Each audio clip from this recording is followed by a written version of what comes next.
la prendieron. Y obviamente en cuestión de secuestros, menos todavía. Menos todavía. Ahora, ¿cuáles son los casos que usted suele ver ahí de violaciones a la integridad física, moral, humana de los hermanos centroamericanos que buscan venir acá a los Estados Unidos? Mire, imagínese desde que entraban, ahorita ya han cambiado las cosas, pero entraban a Chiapas y apenas cruzaban el río Suchiate, ya el ejército mexicano, elementos del ejército mexicano en ese tiempo, estoy hablando de hace 3 años, 4, les rompían sus documentos originales y se los echaban al río y les decían, esto es falso y tú aquí estás ilegal, y a extorsionarlos, a quitarles el dinero. De ahí empezaba su calvario, seguían en cada paso, en cada pueblo, en cada las combis, ¿verdad? Los servicios colectivos de transporte, todo el mundo, y las garitas de migración, había que extorsionarlos. La policía federal, todo el mundo. Ahora se ha logrado en Chiapas una fiscalía que permite proteger al migrante. Falta en Oaxaca. Pero era eso lo que les pasaba, entonces las violaban y los violaban, pero en una forma terrible. No violaban por necesidad, por deseo, no. Violaban, con el caso de las mujeres, con un odio tremendo contra ellas, con saña, con humillación, violándolas delante de su madre, de sus hermanos, de su esposo, ¿verdad? De sus hijos. Fue alguna cosa terrible. Las hijas vieron muchas veces a las mamás siendo violadas por los hombres de una manera indecorosa, horrible, ¿no? Entonces todo eso lo vimos durante años, lo vimos con impotencia. Yo me trasladé muchas veces a los lugares de origen, pero yo no podía hacer nada porque soy policía. Yo no soy policía, soy pastor. Soy solo pastor, pero poco a poquito empezamos a visibilizar eso, encontrar los caminos y ayudar a que los migrantes cambiaran de ese sentimiento que tenían de que pues nos pasa esto porque lo merecemos, somos ilegales, somos criminales, que nos hagan de todo, están en su derecho, a pasar a una toma de conciencia de su dignidad, del respeto a los derechos humanos, a las garantías individuales que ellos merecen. Ahora ellos ya pues pueden participar en las denuncias, son apoyados por nosotros, los orientamos y estamos luchando contra instituciones, contra leyes, contra personas para que cambien. Nosotros no somos muy respetuosos de las instituciones y tampoco queremos, cómo no, de Centroamérica vengan a alentar la migración y decir cómo sigan pasando, no, orientamos a decirles, miren, mejor no sigan su camino, si pueden regresarse, regrésense, o quédense en México, no los desean allá. Ahorita no es la mejor forma, mejor ambiente y condiciones, quédense mejor.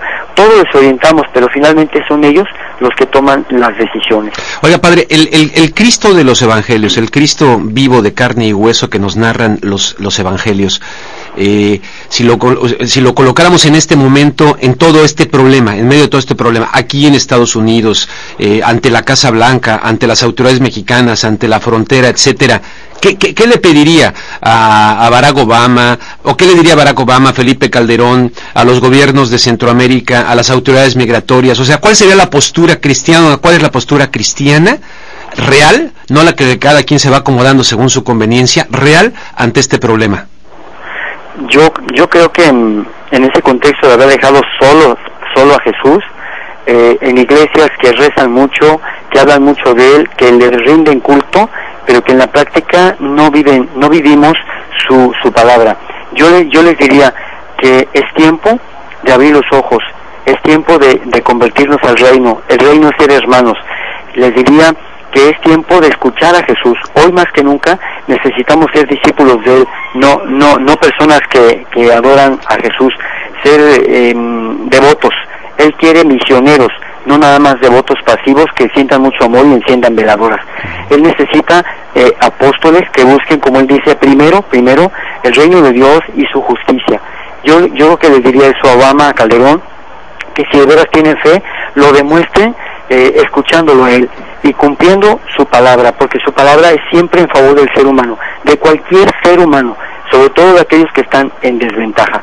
Eso les dirían, y que se renovaran, que cambiaran, que dejaran el ídolo del dinero y del poder para poner a Dios verdadero, el Dios revelado por Cristo, en su lugar.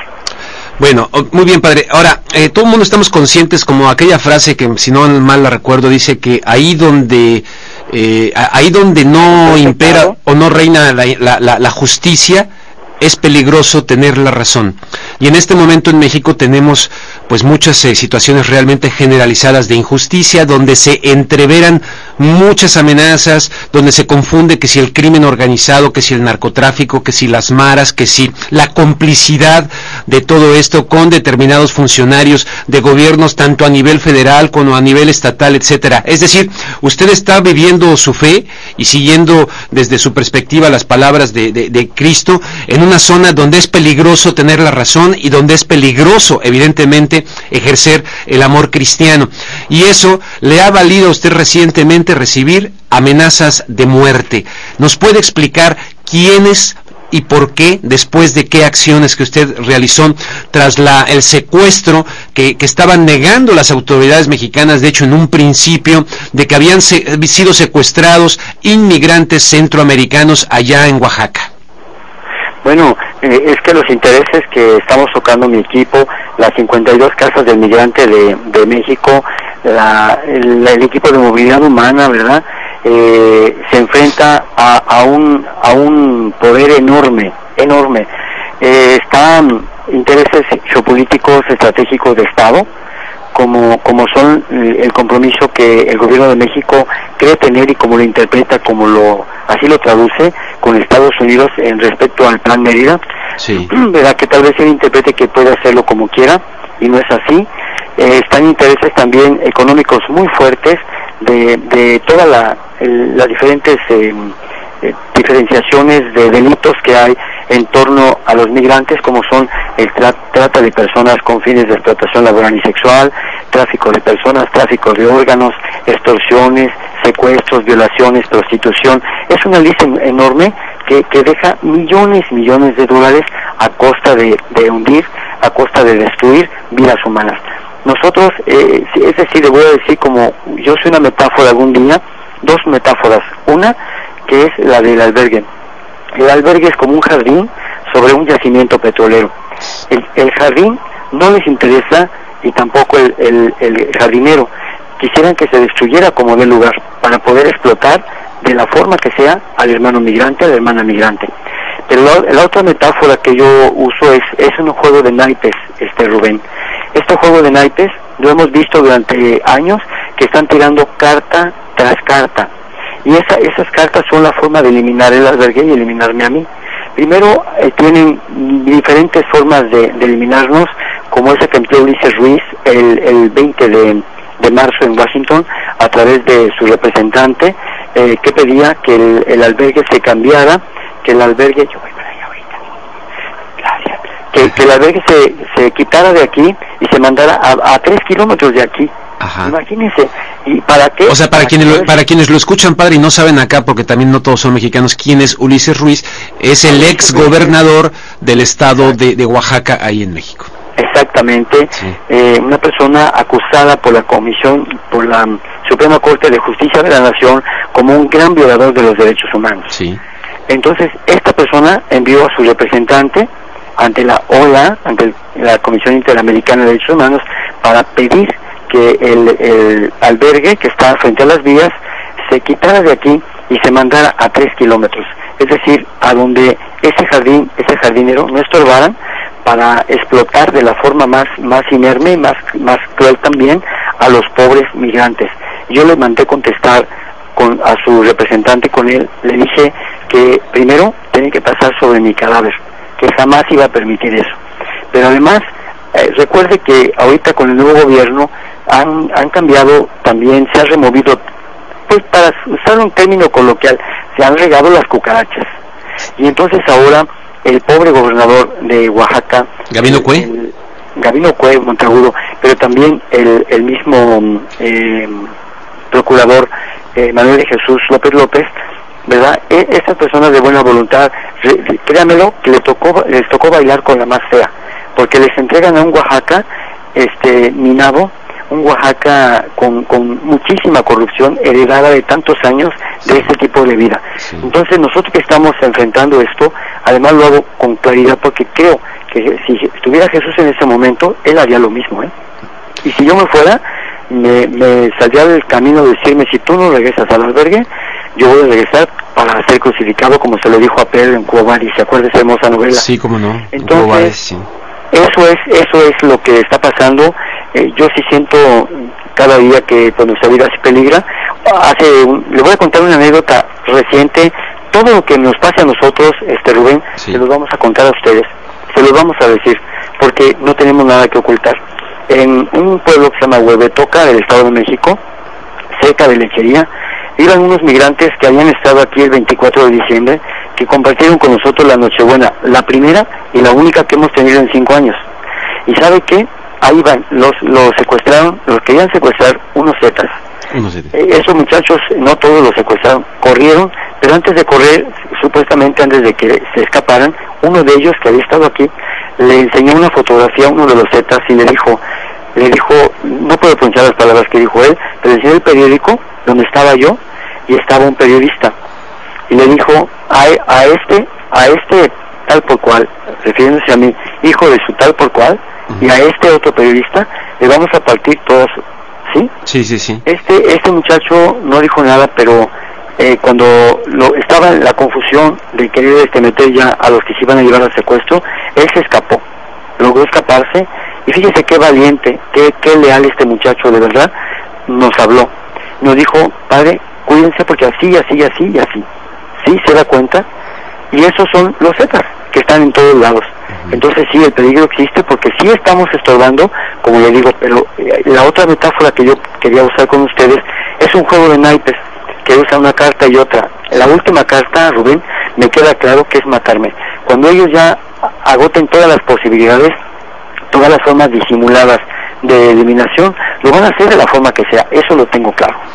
Y bueno, pero serían los zetas concretamente, las maras, no. O la gente de Ulises Ruiz del gobierno de Oaxaca anterior.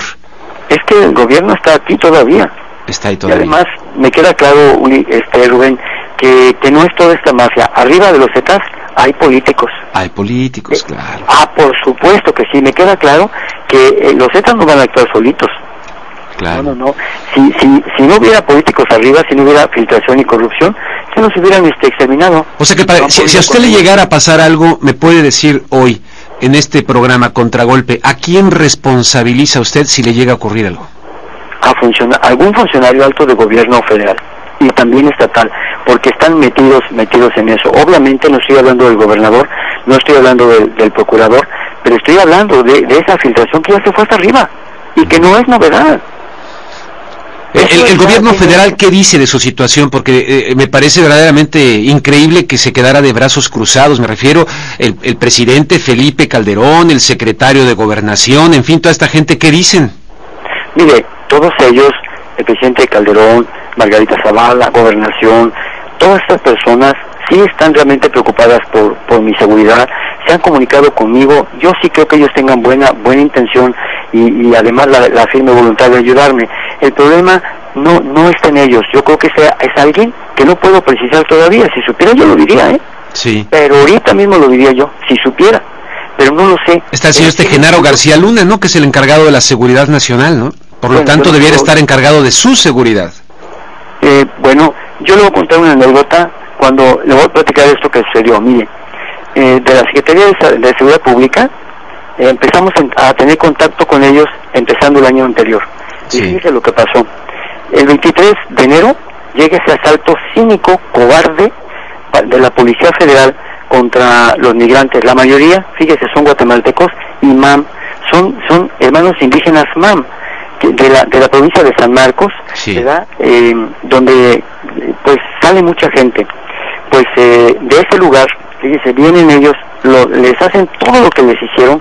A las mujeres que estaban nerviosas las pusieron boca abajo, y mientras les tocaban sus partes y quitándoles las cosas que traían hasta de su pecho, una de ellas que estaba muy nerviosa, imagínense, decían en la noche con lámparas y todo, levantó la cabeza porque estaba espantada, y con una bota de un policía federal se la bajó.